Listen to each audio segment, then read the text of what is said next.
minus x squared minus y squared and needs to build above the xy plane. Calculate the volume of the dome.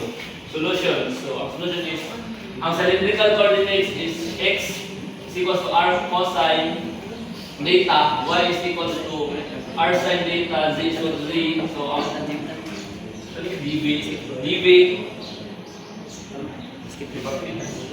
r dr d theta dz.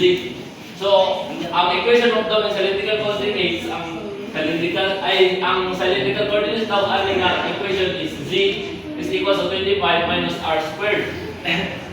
So ang limit of integration is r is equals to from 0 to 5 theta is equals to from 0 to 2 pi, z is from 0 to 2 pi, 25 minus r squared. So volume of dome is given by, so muna na siya ang volume of dome yung given, so kanit mo siya ang yung integrals niya. So integrate with respect to z. So ang unang integrate is ang kaning z, kani siya nga, kani siya. So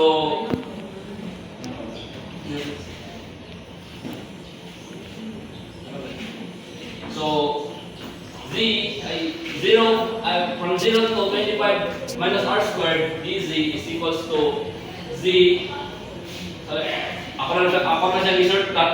So muna siya ang answer niya. So ang integral na mo siyang kanina siya muna siya nakuha niya ang z. So simplify the integrand and integrate with respect to r.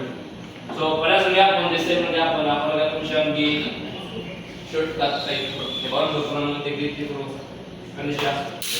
Dili, di may kabalo. So calculate each part separately.